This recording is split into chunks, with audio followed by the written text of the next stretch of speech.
Recording again. Okay, welcome back.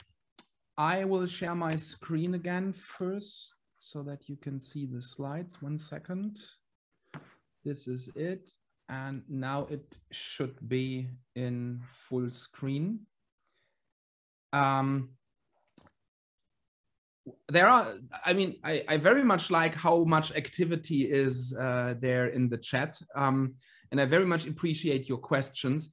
I don't know whether I can really answer all of them live here, especially because some of them are a bit more detailed and one might, maybe it's better to really discuss this instead of just that this is an answer that I can right now give. Please do it again, and I will take a look in the chat as I did before. But if there is something that I do not answer, because I maybe think that we should really discuss this and that this is not just a 10-second answer or half a minute answer that I can give.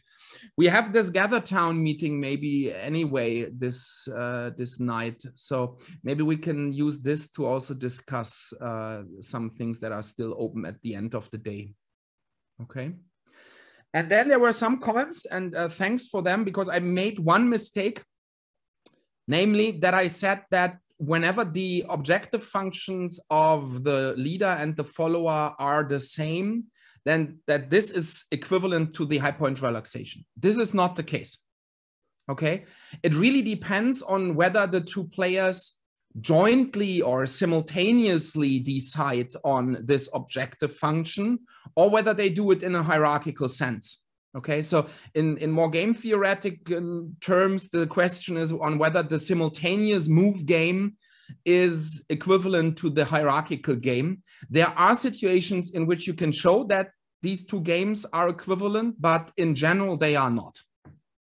Okay, so I wanted to clarify this, and thanks for the comments that pointed into this direction. Okay, then let's go. I have one more definition or two. For this, we need the graph of the solution set mapping. I mean, we almost used everything out of it already. So we have this point to set mapping, and the graph of it is just the tuple of x and y, so that y is in S of x. Okay, so this is what you all would have defined as the graph of this mapping. And with this, we should discuss briefly the concepts on local and global optimal solutions of a bilevel problem. And I want to say something regarding this afterwards. So as usual, if you have a point here, x star, y star, that is feasible, we call it a local optimal solution of the bilevel problem if there is an epsilon, so that for all x and y that are in the graph of S intersected with the shared constraint set. So these are all the solutions, okay, or the feasible points, that there this inequality holds, okay? And the locality, of course, you get if you restrict this by the norm of, or the distance between these 2 points with the epsilon. So this is exactly the same definition as we have it as in classic nonlinear optimization, but just using the notions that we had in the first lecture here on bilevel optimization. And of course, you call such a local optimal solution a global one if the epsilon could be chosen arbitrarily large. Okay, then it's a global optimal solution. Okay. Why is this interesting, or why would I like to talk a bit about it? Because the bilevel, this is something that sometimes is maybe confusing for students. The bilevel optimal points can be local or global optimal, okay? But this does not mean that we talk about any local optimal solutions about the follower problem, okay? So whenever we talk about these min or argmin for the follower problem, it's about global optimality. Okay, which is then here in the encoded in graph of S. Okay, so in the lower level, you always need global optimality, but then of course you can study local or globally optimal points of the bilevel optimization problem. And as shown here on the slide, they are defined as it's written here. There's another question in the chat, but I think it's already clarified. Good. So the next thing that we're talking about is the topic of single level reformulations. As I told you before, this is maybe the most standard way of tackling bilevel optimization problems. You kind of want to get rid of the lower level optimization problem, getting a single level reformulation, which you then can solve. But as I said at the very beginning, this comes with some obstacles and pitfalls, and we will discuss them here as well. Okay, so at least as far as I know the history of bilevel optimization, I guess that this paper from 1981 by Fortuny, Amar, and McCall is the starting point of single level reformulations in bilevel optimization. So there it appeared first, and we will discuss what they did and also what other people did. So the idea that is always kind of in place is that you exploit some type of optimality conditions for the lower level.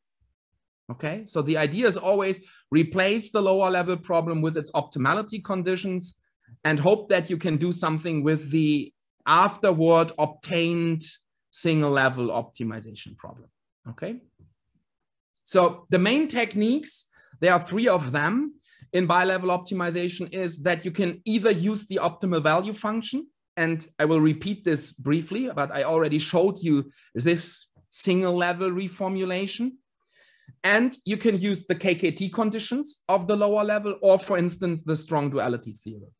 And we will discuss that this is more or less all the same in the cases where we can do it, at least from a mathematical point of view, although the resulting model is different, so that solvers also behave different on these reformulations.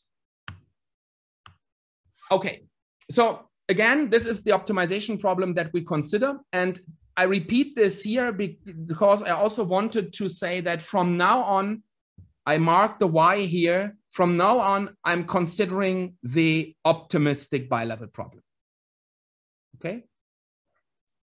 Okay, and then we had the optimal value function here, this phi of x, which is simply the best objective function value that you can get in a best response. And this is then the single level reformulation that I already discussed with you at the very beginning. And I mean, it's always a bit of a discussion on whether you consider this as a single level reformulation or not. I mean, you do not see another min or another max somewhere appearing there. But of course, all the complexity is hidden in this object here, which is the optimal value function. Okay. And this is also what's written here now. I mean, this looks like a single level reformulation, and formally it of course also is a single level reformulation, but the entire complexity is of course hidden in this optimal value function. And the problem is that, first of all, this function is usually very expensive if you want to evaluate it. I mean, it's not like just the cosine of x and then you get a value. Evaluating this function corresponds to solving an optimization problem. Okay. And you, in the general case, don't know this function in an algebraic or in a closed form. It's not that you can simply write it down as phi of x is x squared minus blah, blah, blah. Okay. So you have no such closed form. And it's usually non-smooth and has other, not so nice properties, so that if you think about solving this problem with this function phi of x to local optimality, you usually cannot use your classic nonlinear programming solvers because the regularity assumptions on the function are still not that what you need usually for the convergence theory of your algorithms. Okay, but this does not mean that this reformulation is useless. So there are very many specific cases where you can derive knowledge about this optimal value function and where you can exploit it in an algorithmic approach. Okay, so this should not mean that you should never go this way. Yeah, but you have to learn about the structural properties of the phi of your specific problem. Okay, so let's go to the maybe most prominent reformulation technique, which is the one that uses the KKT conditions, the Karosh-Kuhn-Tucker conditions of the lower level problem. And I will discuss this first using the example of LP-LP bilevel problems, and I will generalize it afterward to more general lower level problems. Okay, so as I already said, this is why this all is kind of equivalent from a mathematical point of view. If you use the optimality conditions, like the Karosh-Kuhn-Tucker conditions of your lower level problem, and as I just told you that in the lower level, we are always interested in global optimal solutions, this means that, first of all, your optimality conditions both need to be necessary and sufficient. And by this, they need to characterize global optimal solutions. And this usually is only possible for convex lower level problems that satisfy a certain constraint qualification. Usually for the convex problems, this is Slater's constraint qualification, and we will define this later on. Okay. So to recap a bit the KKT conditions and that we are all on the same page, I have a few slides that I will go over briefly that recap the basics of optimality conditions for general nonlinear programs. Okay, so this again is now this general single level optimization problem that we consider for a moment. In the back of your mind, you can always think about a properly chosen lower level problem, because we will always apply all these optimality conditions to the lower level problem. Okay, so that everything can be applied that we want to do, we have to impose the assumption that all functions of this optimization problem need to be continuously differentiable. I mean, the KKT conditions are first order necessary and sometimes sufficient optimality conditions. So we need gradients and we need to work with them. So this is the C1 assumption here. Okay, feasible set as usual is denoted by this curly F. And then again, the basic notions again about optimality for standard problems. So if you here have this B epsilon, which is just the open epsilon ball around a given point X star. So this is B epsilon of X star. You all know, I guess, the definition of a local minimizer. Okay, so you call such a point, if it's feasible, a local minimizer. If there exists an epsilon, so that for all points that are feasible and in this epsilon ball around the point for which we define this concept, the inequality f of x is larger than or equal to f of x star holds. Okay, this is the very classic thing. If you, of course, exclude x star here from the set, and if then this holds, so the strict inequality, you have a strict local minimizer.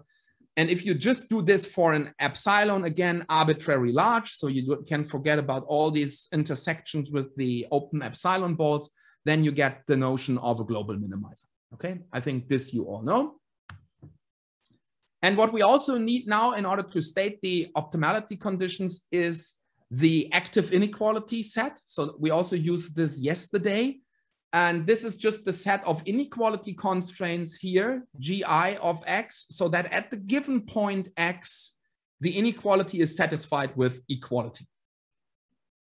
Okay, this is the set of active inequality constraints. And what we also need as a prerequisite, you know this from yesterday, that's why I'm not repeating the definitions again today, is a constraint qualification. And the most general one for our purposes here is the so-called Abadi constraint qualification, which ensures, or which claims, better to say claims, that the tangential cone is the same as the linearized cone. And these are exactly the cones that we discussed yesterday when we proved the correctness of outer approximation. Okay, what we also need is the Lagrangian function of an optimization problem. This is this curly L here. It depends on the primal variables and on these so-called Lagrangian multipliers. So what you do is you take your function f, and then you subtract these linear combinations of your first inequality constraints and then your equality constraints. And the parameters of this linear combination are the so-called Lagrangian multipliers here, lambda I and mu j. Okay, this is the Lagrangian function. I'm a bit faster here now on these slides because I guess that you all are aware kind of with these concepts. Yeah.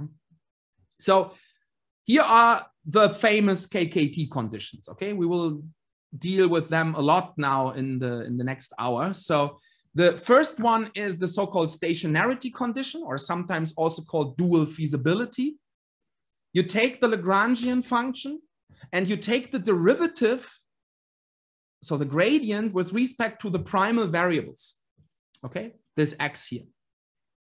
I mean, the entire gradient would take the partial derivatives of all these three arguments, but we only need these here for the primal variables. Then, of course, we want to have feasibility. So h of x is 0 and g of x is non-negative. Then we have the non-negativity of the Lagrangian multipliers of the inequality constraints. And we have what's called KKT complementarity. So the Lagrangian multipliers for the inequality constraints are orthogonal to the inequality constraint vector itself. So if your background is more from linear optimization compared to nonlinear optimization, if you write down these conditions for a linear optimization problem, it's exactly the complementarity slackness theorem. Okay? So then in this setting, just whenever I say Lagrangian multiplier, replace this with dual variables. And for the convex setting, this is also mathematically the same. Okay, then you have here the dual feasibility. This is exactly the dual polytope, but we will see this later on. You have primal feasibility, and then you have complementarity slackness. Okay, it's exactly the same. So these are the so-called Karish-Kuhn-Tucker conditions, or for short KKT. And as I already explained to you in words, here's the definition again of the gradient of the Lagrangian with respect to the primal variables. Okay, X I now often call the primal variables because I always think about lambda and mu as the dual variables. And as I said, in the convex case, this is mathematically the case. Okay, and then we call such a point here X, lambda, and mu. We call this a KKT point if it satisfies all these conditions. I mean, that's clear.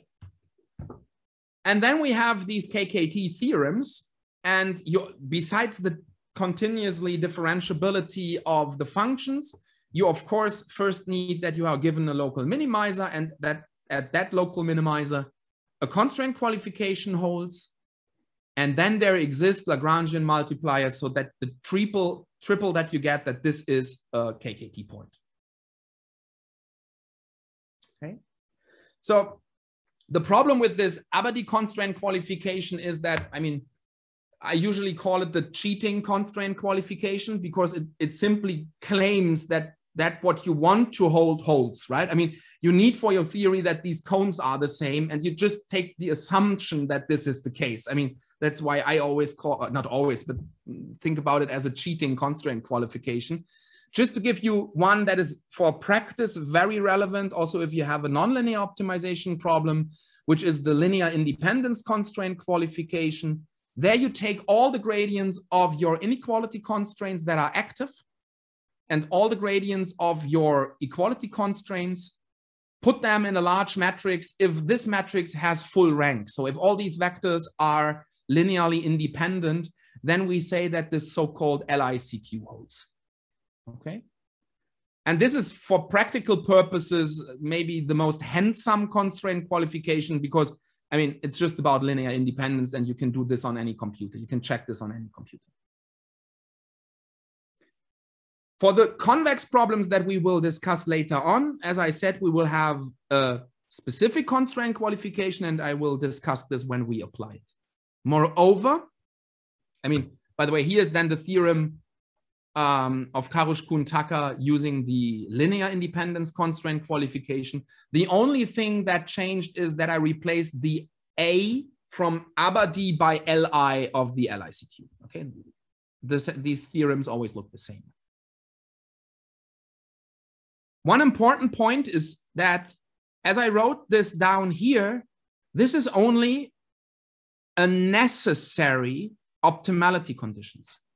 We are given a local minimizer, and then we say there are conditions that are satisfied. This is not enough for bilevel optimization in general, okay? Because we need that this characterizes globally optimal points. And characterizes, I mean this in the sense of that you have a necessary and sufficient condition, okay? I will come back to this later when we apply it. So back to bilevel problems. So we consider this very general linear bilevel problem now, okay? So we have coupling constraints. We have an objective function here that is linear and that depends on both the lower level and the upper level variables. I only have here the lower level variables because from the point of view of the follower, the term that you might have or would have also for the x variables is just the constant, so it's not important for the arc min, okay? And then you have these constraints here in the lower level as well.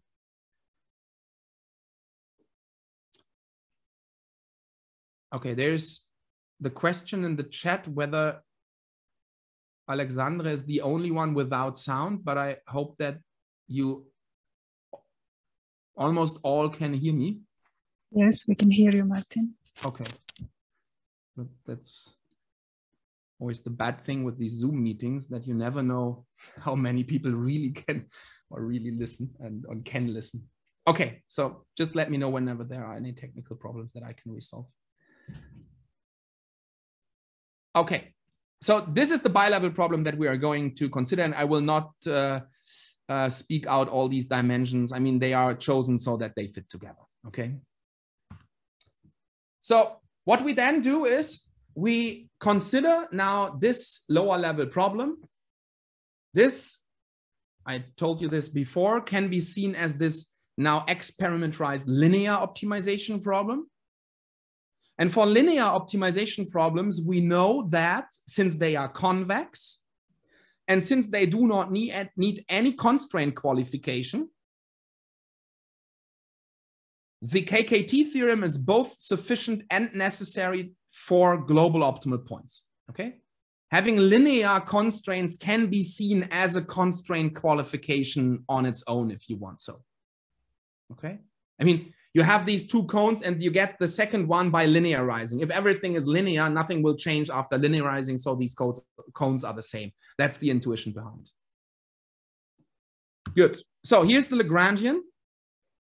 It's just applying the definition. And now we can write down the KKT conditions. So maybe one slide back. The first one is the one that I get when I take the gradient with respect to y, because this is the primal variable of the lower level problem.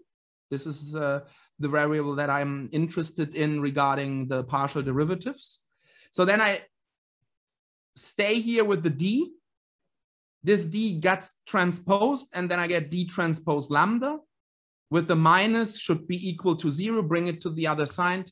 You get d transpose lambda is equal to d, and that lambda as the dual variables or Lagrangian multipliers for the inequality constraints, they need to be non-negative. And here you see also the historical reason why this stationarity condition is also called dual feasibility, because it's exactly the feasibility conditions of the dual LP. Primal feasibility, I just copy. Oops. And then I have the KKT complementarity condition stating that either the ith Lagrangian multiplier needs to be 0 or the ith primal constraint needs to be satisfied with equality.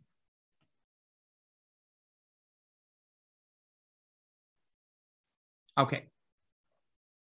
Maybe also one side comment here. We will need this later in some proofs. If you take a look at the dual polytope of the follower, this one has a rather remarkable property. Namely, it is not dependent anymore on the decisions of the leader. Okay, there is no X. Here is the polytope of the primal world, which clearly depends on X, but this is not the case anymore for the dual one. And this is what we will use later on as well. Okay, and here is the famous KKT reformulation of a linear bilevel optimization problem. Copy the upper level objective function, copy the shared constraint set, and add dual feasibility plus complementarity slackness. That's it. Okay. However, we have to discuss this a bit because now this problem, of course, lives in kind of a lifted space. We have now one more new variable, which is this lambda here. Okay, so this is the dual variable of the follower, and we have to optimize over it in this KKT reformulation as well.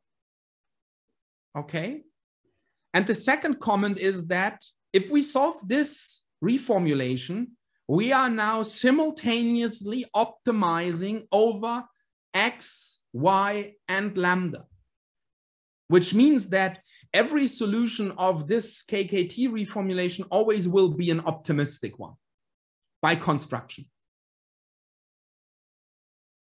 Okay. Finally, all these three lines here are linear. Linear objective function, this is the one that you just copied. And then you have this primal and dual polytopes here, or polyhedron, or polyhedra. The only non-linearity that we face now is the one which is here in the KKT complementarity condition. And the reason for this is that we now have to consider the Lagrangian multipliers lambda as primal variables as well, so that you have here lambda x and lambda y as bilinearities in this constraint. And from yesterday, we know bilinearities, if you have an equality constraint for sure, but also in a different setting, leads to a non-convex feasible set.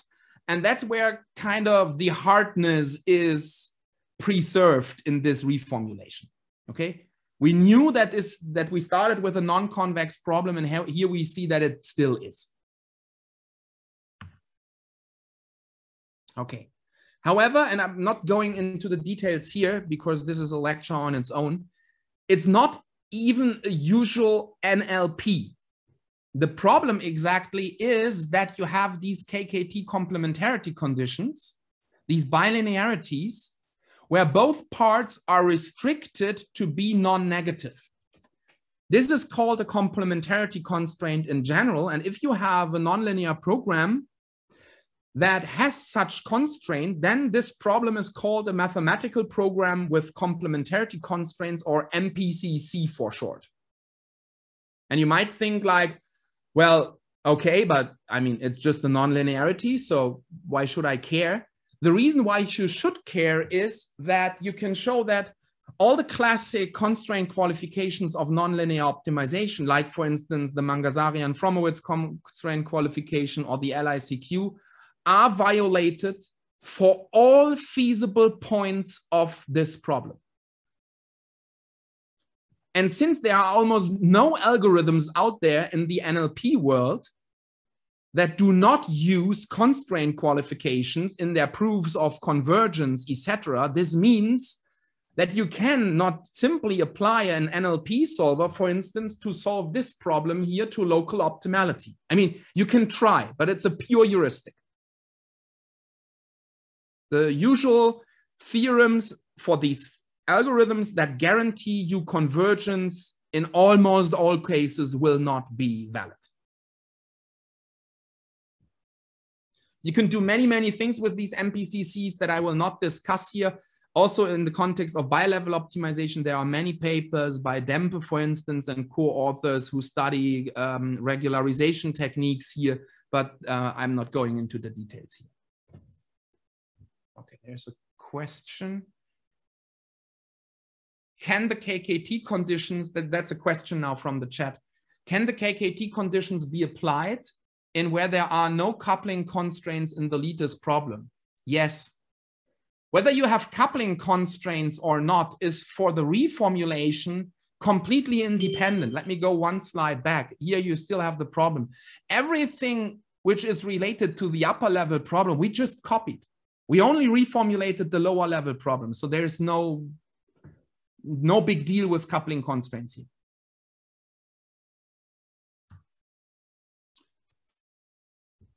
Okay, so as I just told you, the only thing that preserved the hardness of the bilevel problem in its KKT reformulation are the terms Ci or lambda I Ci times x. So the products of the dual variable with the upper level variables, and the same for dual variables and lower level variables. Okay, these bilinearities that we discussed yesterday as well in detail, we now have to deal with. The nice thing here is that we can use a bit more structure because we have these complementarity constraint structure. So if you consider this complementarity constraint, this obviously is the same as the disjunction that states that either lambda should be 0 or the primal constraint should be satisfied with equality. Okay, I mean, the product is 0 if the two ingredients are not both non-zero. Okay, that's it. So, and this is of course a combinatorial structure somehow. Okay, this disjunction. And the classic way of resolving this is to model this disjunction now with binary variables. So for all these I from 1 to L complementarity constraints or disjunctions, we introduce a binary variable such that whenever the binary variable is 1, I know that this holds. And if it's 0, I know that this holds. And how do I do it? Well, I introduce again such a sufficiently large constant, such a big M, and impose these two constraints. So just discuss it. I mean, if Z is 0, the M is not important anymore. And you have lambda is non-negative, but you also have that lambda is non-positive, so it needs to be 0. And the same reasoning applies here as well. Okay, but of course, you have to find a big M so that when you have Zi is 0, this is the case in which the M remains here in the primal world, that this is a valid upper bound for this primal expression, and the same for Z equals 1 here, where you then need a valid dual upper bound. Okay, this one here usually is easy. Usually this is the primal world. You have some resources. These resources that you model are limited. So you rather naturally can obtain upper bounds on these expressions. In the dual world, it's usually much harder to obtain. There you can again use constraint qualifications to prove that multipliers are indeed bounded. But this is something different to really stating a bound. Okay, so the one thing is a constructive thing and the other one is just an existence proof. So, but anyhow, if it's sufficiently large, then just by construction on the last slide, we know that this KKT reformulation is equivalent to this mixed integer linear optimization problem. Okay, so we have one more variable now, which is the Z here. That's the binary variable. And by reformulating this complementarity constraint, using the binary variable modeling the disjunction, everything else is linear. Okay, this is the close connection between linear bilevel optimization and mixed integer linear programming. Okay, that's it. I guess this is maybe the most frequently used technique to solve a linear bilevel optimization problem. But please be careful with these big M's. Okay, there are many papers published in the last years which show that classic heuristics that are often used in the applied literature do not lead to valid big M's. And there was also a paper in the last years that showed that validating the correctness of such a big M indeed is as hard as solving the bilevel problem. Okay, so it's kind of just moving the complexity to somewhere else. Okay, but this is a general complexity statement. If you have a specific problem, if you know that your dual variables correspond to prices or whatever, you can exploit all this knowledge, and you will also do this in the exercise class, I guess, to derive valid big M's, and then you can go for this approach here. Just implement it, give it to Gurobi or Cplex or Skip or whatever your favorite solver is, and be happy. Okay. Of course, if you have a linear lower level, you also have another type of optimality condition, which are the duality theorems of linear optimization. So if you have such a linear optimization problem here in its standard form, you all know that this is the dual. Okay, so just take the constraint here to the objective function and the other way around, take the transpose. I mean, you know the mechanisms behind.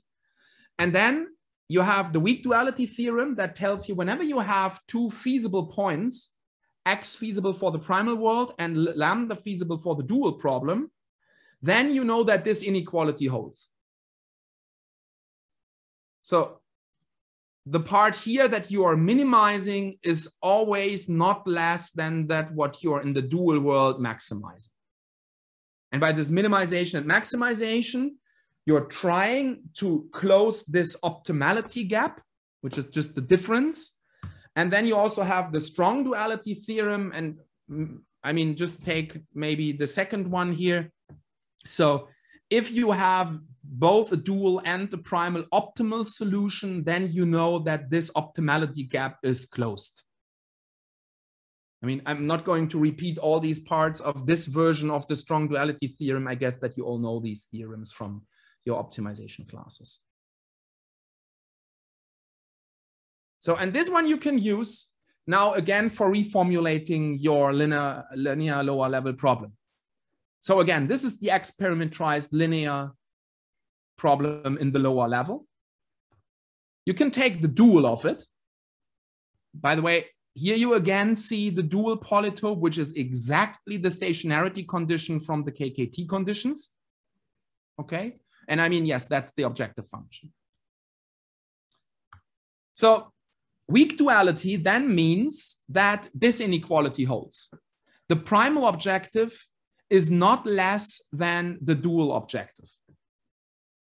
Again, you minimize this, you maximize this. So whenever you have the primal and dual feasibility constraints in your problem, you know that this holds. So if you leave these conditions in your problem, you can just take here a smaller than or equal and put this inside of your optimization problem, and you know that you will get a pair of primal dual optimal points, and this can equivalently reformulate your lower level linear problem. Okay, so if you do it, this is the strong duality based reformulation. Copy the objective function, copy all constraints. Also put the dual polytope of your or polyhedron of your lower level inside. And take this negated weak duality inequality. By this you get strong duality. By this you get that y needs to be an optimal response by the follower. And we will see in the following that for this type of problem, this here is nothing else but a reformulation of the optimal value function constraint that I showed you at the very beginning. And it's, of course, also equivalent to the KKT reformulation. I mean, both characterizes the same, so it needs to be equivalent by transitivity, but here it's a bit more explicitly written down. So for the KKT reformulation, you have these L many KKT complementarity conditions. You know that both lambda I and this primal expression, this is non-negative. So you can write these L inequality constraints as this one scalar product. Now just do the multiplications and resort it, and you get this one here. And this is exactly the equality of the strong duality theorem. So there you see that this is all the same. But I mean, for practical purposes, it makes a difference whether you give the strong duality based reformulation to a solver or whether you give the KKT reformulation to a solver. Although it's mathematically equivalent, numerically, this of course can make a huge difference. Okay. Good. So this question I do not have. Usually I now discuss on how to solve such a mixed integer or bilinear program. And I show a Gurobi example in Python. But since I showed you this already yesterday, I can skip this now. And I can just proceed with the generalization of what I showed you before. Namely, the case where you have a convex non-linear lower level problem. Okay, good. So this is what we consider now. This looks as before, although I do not have any coupling constraints here. But this has no mathematical reason. This is just for the ease of presentation, okay? Because we just copy everything from the upper level anyway in all these reformulations. This does not make any difference. So in the lower level problem now is an X parametrized convex optimization problem. Okay, so you have a convex optimization, objective function f. And since I like to write down, there was even a comment on Twitter this morning that this is strange. So since I like to write down inequality constraints for a minimization problem with larger than or equal to get a convex feasible set G, the constraint function needs to be concave. Okay? Otherwise, it's convex if you have smaller than or equal, but otherwise I always mess up the signs of the Lagrangian function. So this is why I always state it as such. Good. So F is convex, G is concave, and both for all possible fixed leader decisions. Okay? Good. So here's the definition that we now need for being able to apply the KKT theorem for convex optimization. The conditions completely stay the same, but we use a different constraint qualification, and this is the constraint qualification by Slater. So we say that this problem satisfies the Slater constraint qualification if there exists a so-called Slater point, which is this y hat here. And since we have this definition for a given feasible point of the leader, this y hat here, of course, depends on x. Okay, and then a Slater point is a point that satisfies this inequality strictly. That's it. Geometrically speaking, this means that with respect to your inequality constraints, you have a point in the strict interior.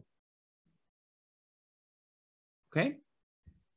There's one more question in the chat.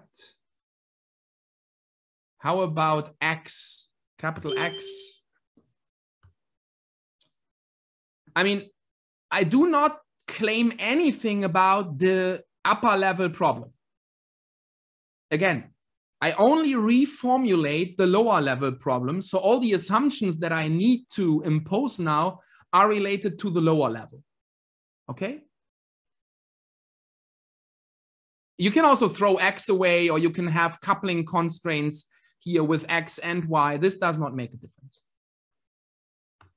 Okay, so one further assumption here, just to simplify notation with respect to Slater, I assume that all these GI that form the vector G are nonlinear, because formally I do not need to have this assumption here for those inequality constraints which are linear anyway.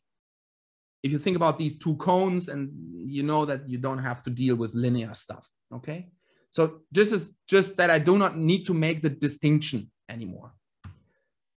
And just for the case that you have also equality constraints in the lower level, then such a Slater point simply has to satisfy them. I mean, there is no interior anyway when it comes to equality constraints. So if you have inequality and equality constraints, your Slater point needs to be feasible with respect to the equality constraints and strictly feasible with respect to the inequality constraints. Okay, I just want to have a notationally easier setting here. This is why I make these assumptions. Okay, so let's go. That's the KKT reformulation. Copy upper level objective, copy upper level constraints, and just write down the KKT conditions for the lower level problem. So two theorems now come into play so that this works. The first one is the KKT theorem for convex problems under Slater's constraint qualification. So this gives you that the KKT conditions in these situations are both necessary and sufficient. And the second theorem about convex optimization is that every local optimum is a global optimum. So our first order KKT theorem already characterizes global optimal points. Okay, only due to these two things, this is allowed what I do here on this slide. Moreover, I have to impose that the Slater constraint qualification holds for all upper level feasible points X. Because I do not know in advance which decisions will be played by the leader, so that this reformulation is correct, I have to assume the constraint qualification for all possible.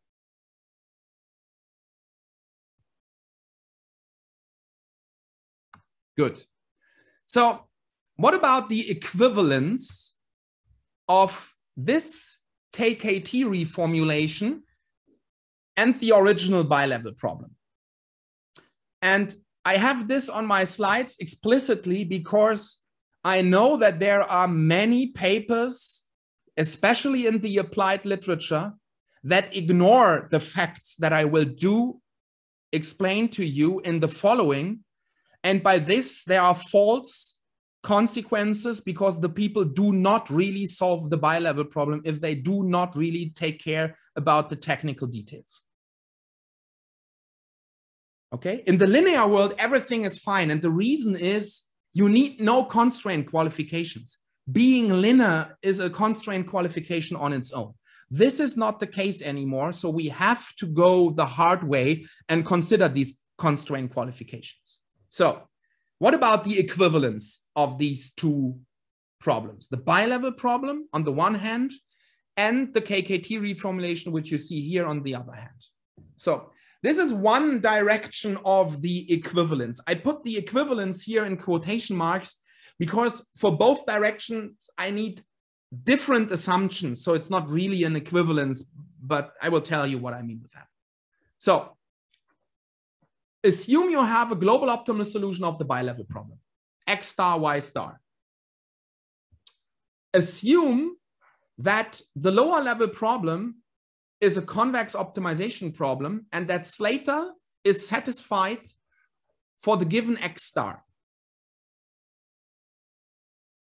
Then every point, X star, lambda star, and Y star is a global optimal solution of the KKT reformulation that I showed you if this lambda is any point of the set capital lambda here. And these are just the points lambda that satisfy the KKT conditions. Sounds trivial. And indeed, this is not yet hard to see.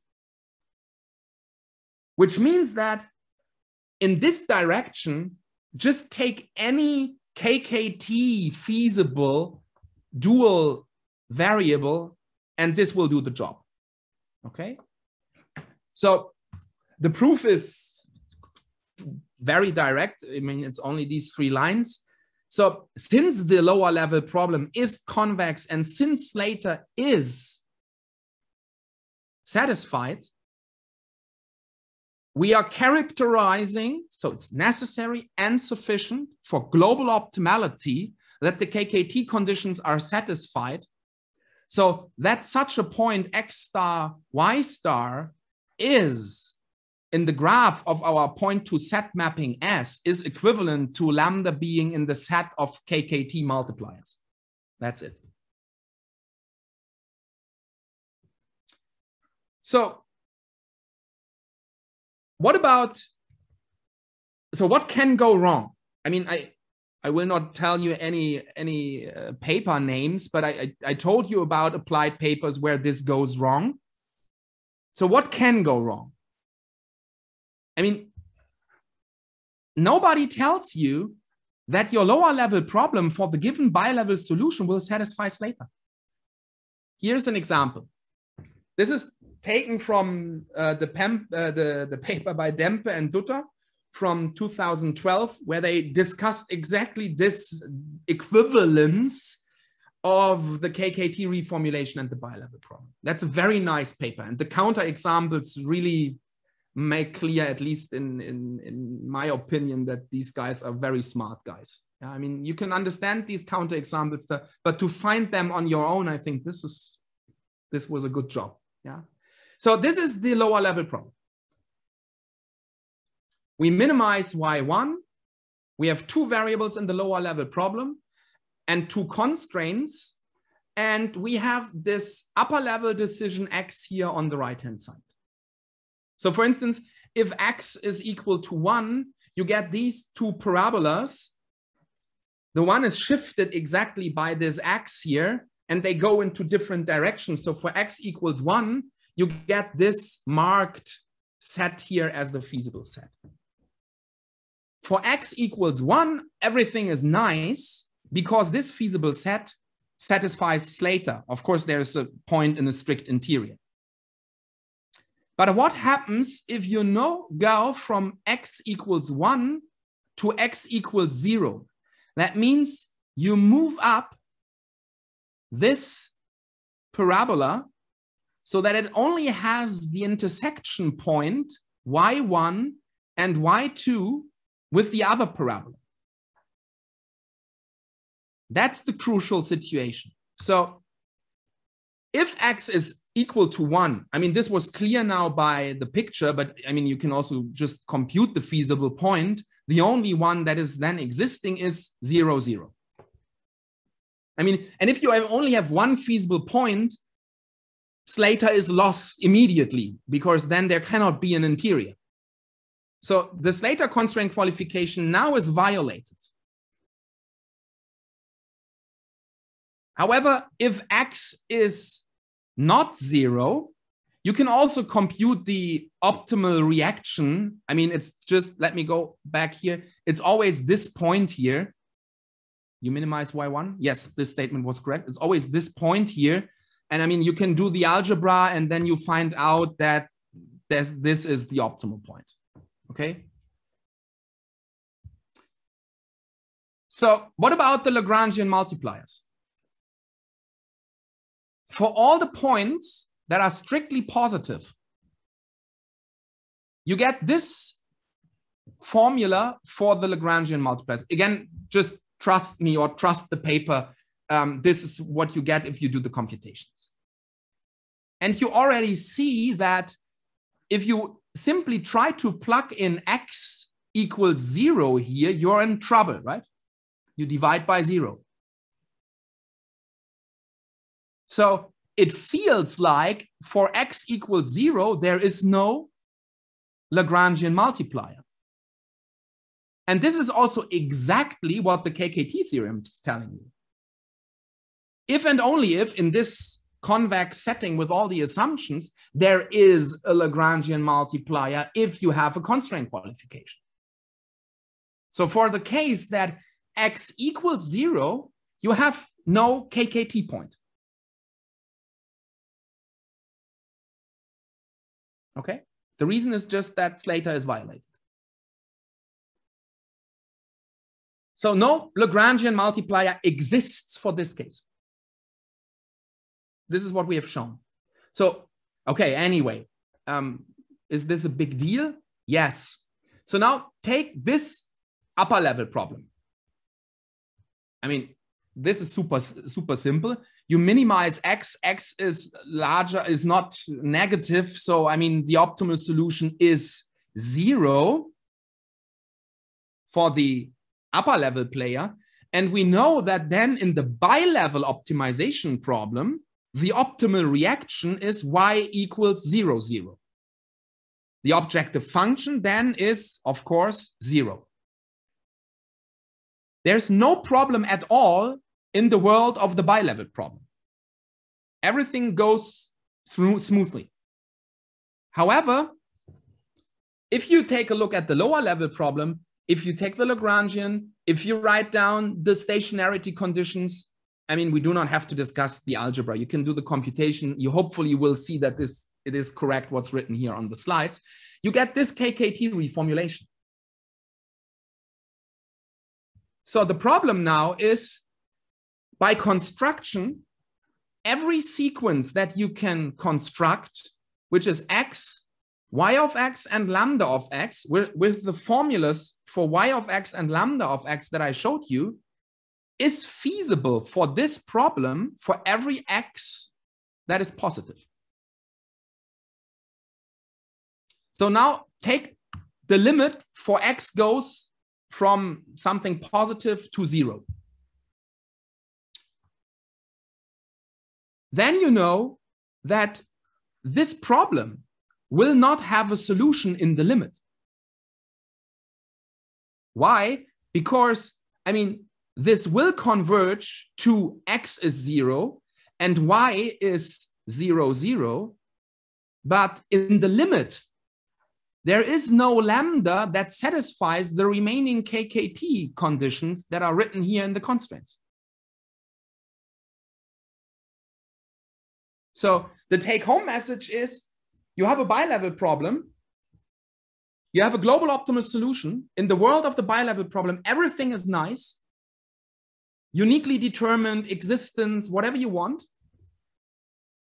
But the corresponding KKT reformulation, okay, has no solution that corresponds to it. Okay, the reason was that Slater does not hold. Okay, this is the counter example where you really need this assumption. But then you might argue, well, for practical purposes, I'm not interested in this direction anyway. I mean, nobody's going to solve a bilevel problem in order to solve a KKT reformulation. You solve the KKT reformulation in order to get a solution of the bilevel problem. So for practical purposes, the interesting implication is exactly the other one. So there is also a theorem in the same paper, which now says, well, assume you have a global optimal solution of the KKT reformulation. Then under some assumption, x star and lambda star out of this triple here is a global optimal solution of the bilevel problem. what is the assumption? Slater needs to hold for all x in capital X. That's the crucial difference to the assumption that we made before. And that's the crucial difference why some of these papers that I mentioned present wrong applied results. You really have to check whether Slater is satisfied for all possible points that the leader can take on.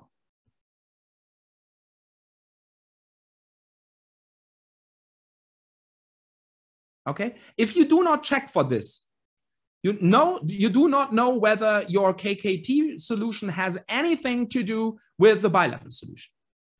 So first I prove this theorem, and then we take a look at a counterexample for the situation where this assumption is not satisfied. Okay, so here's the proof. And in the proof, you will see why we need this assumption for all x in capital X. One might ask, isn't this for x equals x star not enough, like in the theorem for the other direction? No, we in the proof really need the other direction. Okay, let's go.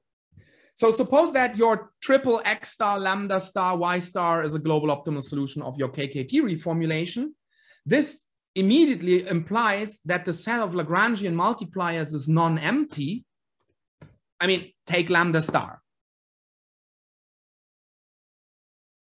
So what you know now is that you can take any point lambda out of this set of possible Lagrangian multipliers. And because your original objective function does not depend on this lambda, x star, lambda star, x star, y star, and lambda is a global optimal solution for the KKT reformulation for all possible lambda. They are feasible, and it does not make any difference with respect to the objective function. Okay. So assume now that this x star, y star is not a global optimum of the original bilevel problem. Then you know there exists an x and an y, blah, blah, blah, so that you are better. Well, but since you then know that y is still in S of x, and now comes the crucial point.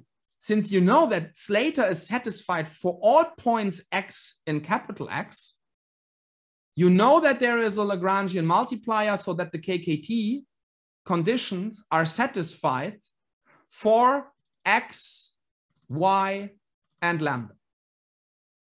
However, the same argument again, since the objective function does not depend on lambda, you constructed a feasible point x, y, and lambda, which is by assumption better than the point we started with.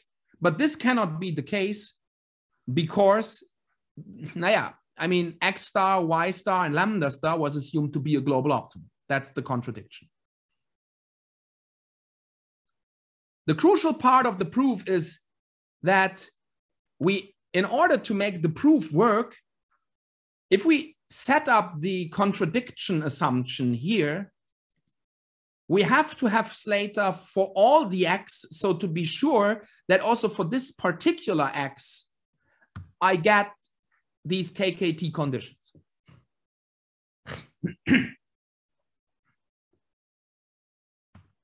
Okay, that's the proof. So what is going wrong if this assumption is not satisfied? By the way, again, the same paper. This is the bilevel problem. We have one upper level variable, one lower level variable, and we have no upper level constraints, okay? So a very easy setting. The lower level problem, there is something in the chat. Is it necessary to assume uniqueness of the optimal solution in order to have a contradiction in the proof? Good question. Let me think about it. The uniqueness of what? I mean, I don't see where this should come into play.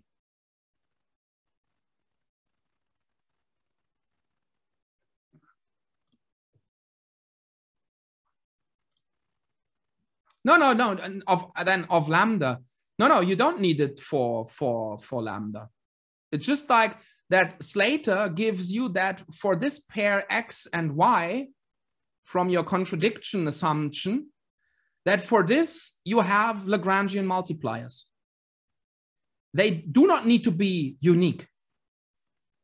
And I mean, why they do not need to be unique for the rest of the proof, the reason again is that the original objective function does not depend on lambda anyway. So if you just evaluate the objective function on the new point, the vector that you chose for the Lagrangian multipliers does not affect the objective function anyway.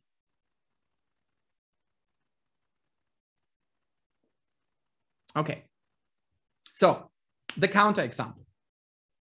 The lower level problem is this one. And of course you see, well, that's maybe a bit stupid to write down the feasible set that I want to achieve. I mean, if I have the constraint y squared should be less than or equal to 0, I mean, I can also just write down y equals 0. So this is, of course, the only feasible solution. But it's written down such that Slater is violated, okay? To make, in this counterexample, clear that this is a crucial assumption. And of course, if y is the only feasible point, it's also the only optimal point. And because y then here in the objective function is 0, it's always the global optimal solution, independent of the solution x of the, of the leader, okay? Good. So that's what I get. Unique solution, everything is fine, but Slater is violated, okay? So, of course, if y is always equal to 0, then, of course, as well, 1 for x is the optimal solution, and xy is 1, 0 is the uniquely determined global optimal solution of this bilevel program. Okay, 1, 0, okay? You just remind yourself 1, 0.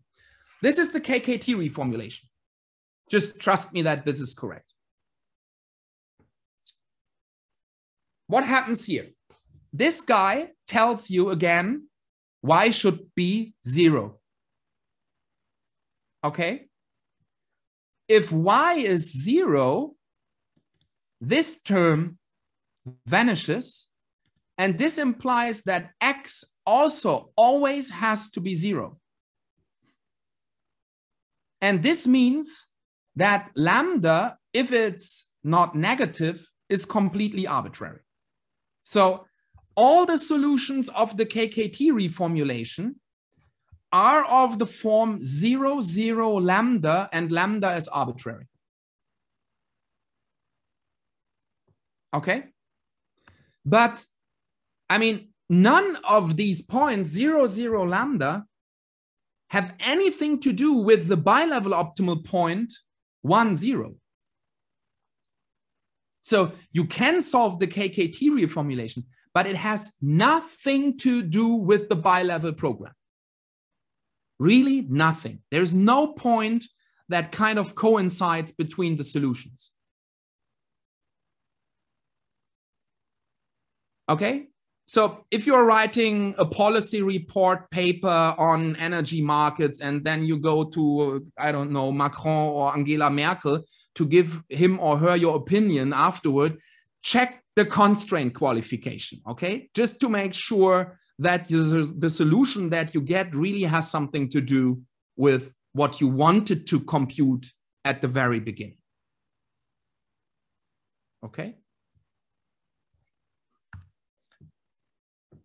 In this paper by Dempe and Dutter, there's also one other discussion, and this I will not do here in detail. They also ask the question, I mean, what happens if I compare these two problems, the bilevel problem and its KKT reformulation, on the level of local optimum? Everything that we just did was on the level of global optimum. And there is another super smart example or counter example in this paper, which shows you that on the level of local minima, these two problems are in general not equivalent as well. So if you have this KKT reformulation and if you solve it only to local optimality, there is no reason on earth to believe that there is some relationship to the local optimal points of your bilevel problem, which means for practical purposes, solve the problem to global optimality. You have no other chance.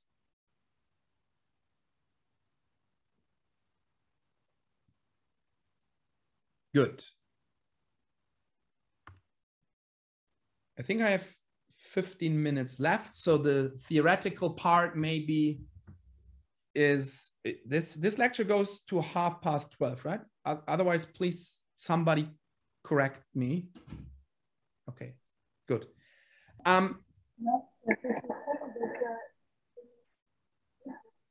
I cannot understand you.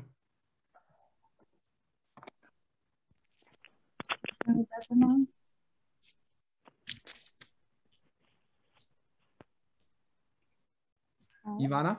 Yes, can you hear me better now? Yes, now I can hear you. Okay. No, I was just saying that if you feel that this is a good moment to make a break, we can maybe stop now and continue later. No, I think I can say something about the theory in 15 minutes, and then this is rather comprehensive after 15 minutes. So okay, great. Okay. Okay. Okay. So what about the theory of linear bilevel optimization? I mean, what you all know, I guess, is this standard theory on linear single level optimization problems. I mean, like the simplex algorithm, solutions are always attained at the vertex. So we can search over the set of vertices. And if we do this smartly, we will get a solution. Okay.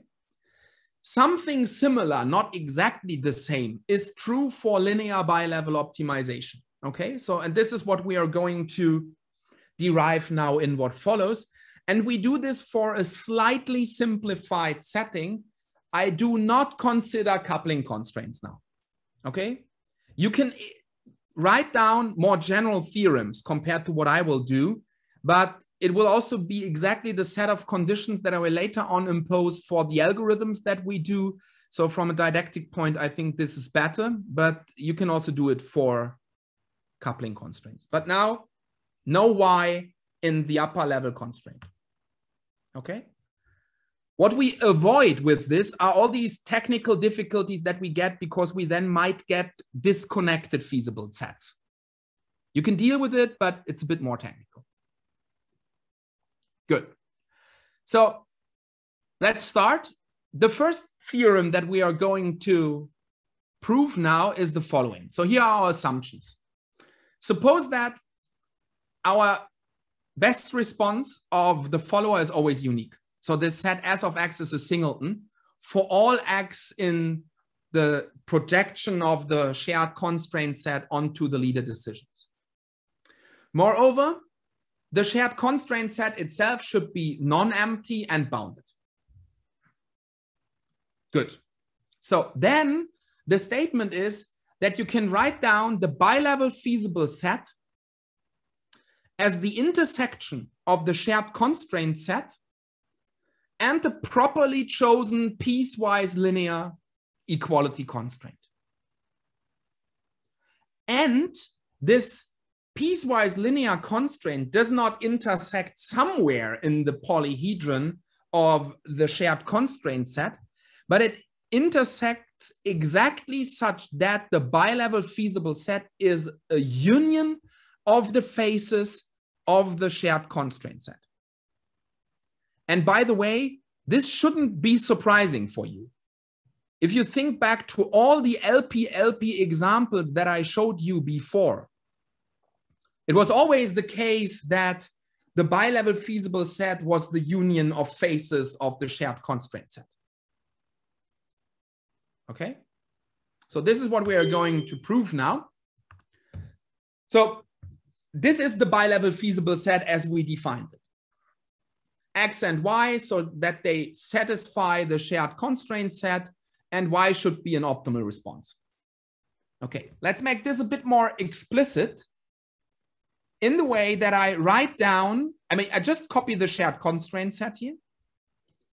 And now I write down this optimality condition a bit more explicit. I say that D transpose Y, which is the objective function of the lower level, should be minimal. Okay, that's easy. And this one here, I can write down differently. This is nothing else but phi of X. Okay, good. So since this S of X is a singleton, which in particular means that I always have a solution, let it be unique or not, I have existence.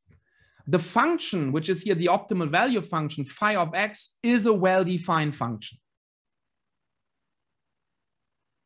So what I now do is, well, if I have this definition of phi, and this is a linear optimization problem, I can replace this equivalently by the dual definition, because I know the strong duality theorem holds. So here I have max over lambda. Here's the dual objective function. And here you again see the dual feasible set, or the partial derivatives of the Lagrangian, whatever you like most. Okay. So what we now know is that if we consider this optimal value function definition with the dual problem,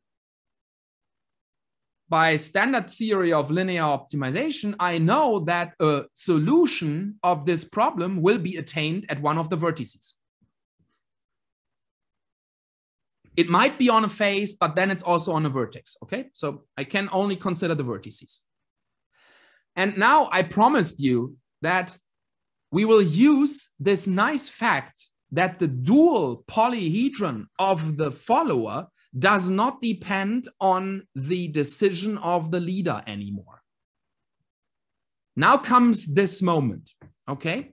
So I know that I can take the definition of phi of X with the dual problem, and I know that the maximum will be attained at one of the vertices, and I just number them.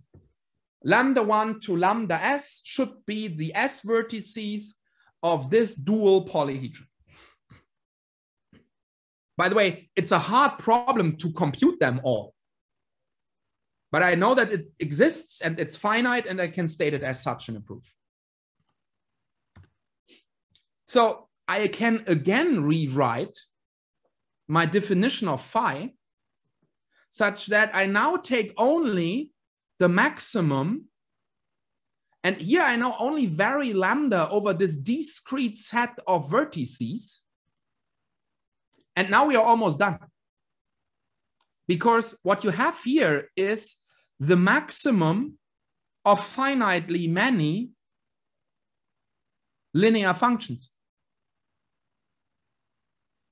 And the maximum of finitely many linear functions is a piecewise linear function. So this shows that phi of X is a piecewise linear function. Now rewrite the bilevel feasible set again.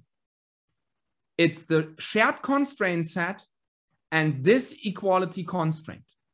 The statement was that the bilevel feasible set can be written as the intersection of the shared constraint set and a piecewise linear equality constraint, et voila. Here it is. This is linear anyway. We just proved that this phi of X is piecewise linear. That shows the first claim. we did not yet prove that we really have the faces, okay, when we intersect these two sets. So we stay with the definition of phi of x with the dual problem. And now just assume that we have a vertex, lambda k, so that the optimal dual solution for a given x is attained at this vertex. Then I can use dual feasibility and write it down as such. So I know that this needs to hold. This is just the optimal value function reformulation. And now I know that D by dual feasibility is D transpose lambda. So I plug this in and I plug in lambda k now. So the specific vertex that we are considering. And I mean, the objective function here, the optimal value function here, I can explicitly state it. That's just the dual definition of it. And lambda k is the dual solution. So now resort everything and you get lambda k transpose the primal constraint. This is equal to 0. This is KKT complementarity. I also promised you some time before that I will also prove that the optimal value function reformulation is of course equivalent to the KKT reformulation. This is, so to say, the formal proof of it. Okay, so now assume that you have some lambda k that are 0. That are strictly positive. So this will be the case. And then I know that the respective primal constraint will be satisfied by equality. What does this mean? This means I'm on a face. That was the second statement. Okay? Thus, we just not arbitrarily intersect the shared constraint set with this piecewise linear function, but we exactly intersect so that we get the faces. And in order to prove that, you have to understand why the optimal value function reformulation is the same as KKT complementarity. Okay? Okay, let's state two corollaries out of it without proof. I mean, what we now did is that we showed that the LP-LP bilevel problem is equivalent to minimizing the upper level objective function over this intersection. But since this intersection is a union of faces, so a union of linear segments in 2D, as I showed you in the figures, and since the upper level objective function is linear, this means the solution needs to be at the vertex of this set, like in the linear optimization 101 class. So the next corollary that we get is, again, suppose that all these assumptions hold that I imposed at the very beginning, then a solution of the LP-LP bilevel problem is always attained at the vertex of the bilevel feasible set.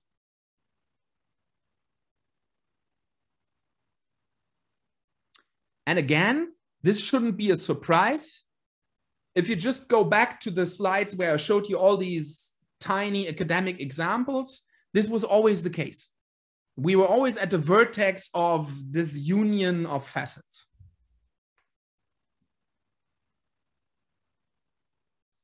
So if this would be the end of the story, this wouldn't help because getting the bilevel feasible set is hard.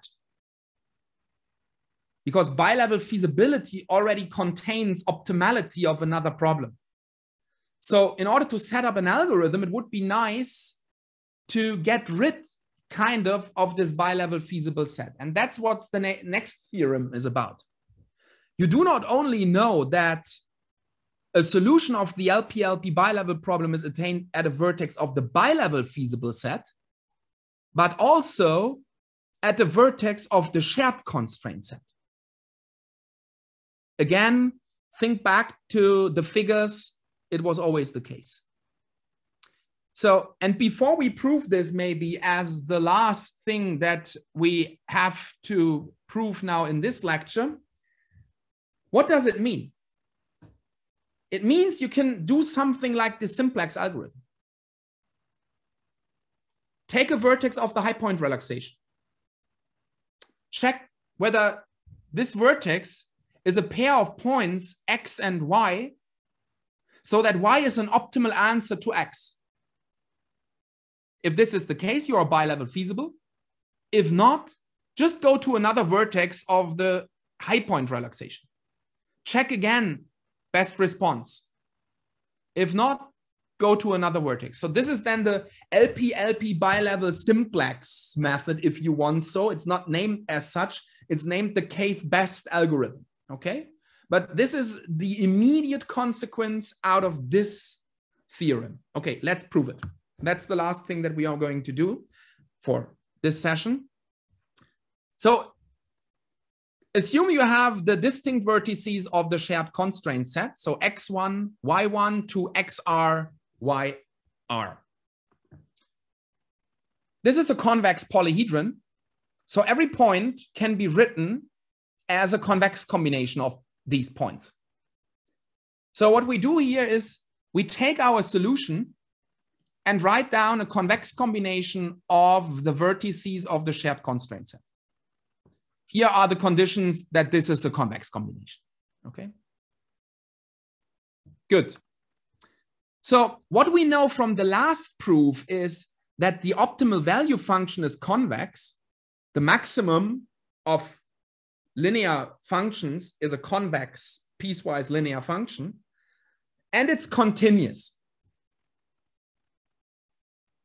Here, the continuity, this is getting a bit trickier if you allow for coupling constraints, because then you have disconnected sets and you cannot speak that easy about continuous functions here. But you could repair it.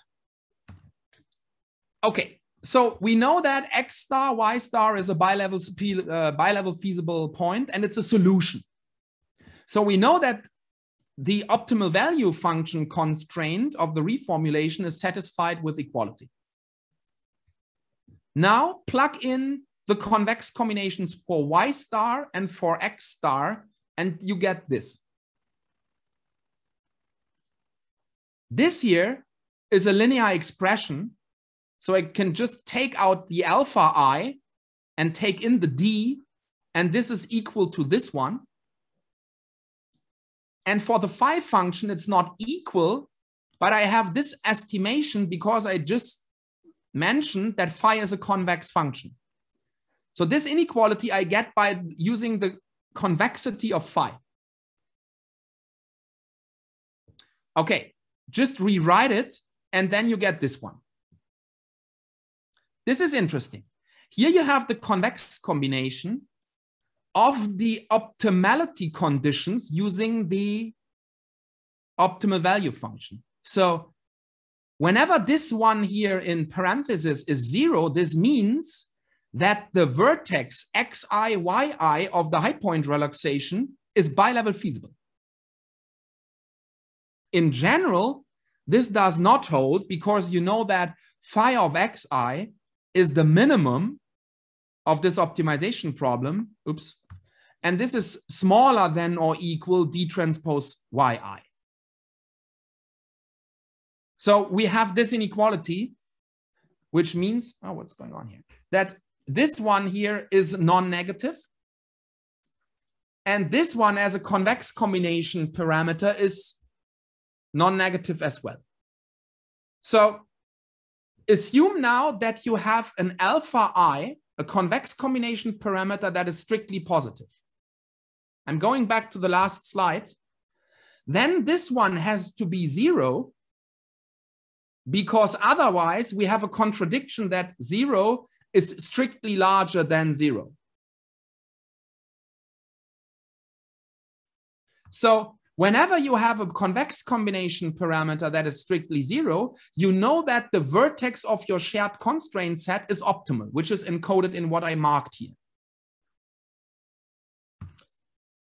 So whenever alpha I is positive, you know you're a bilevel feasible. Assume now that you have two such convex combination parameters that are positive. And remember, these were the parameters that you used to have the convex combination of your bilevel optimal solution.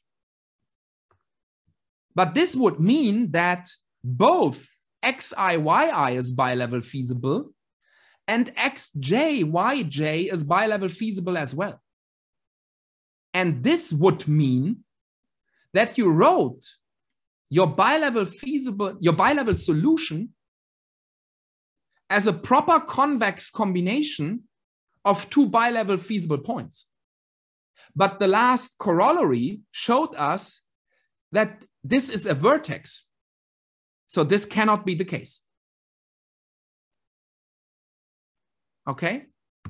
So this means that x star, y star cannot have a convex combination with two or more convex combination parameters that are larger than 0.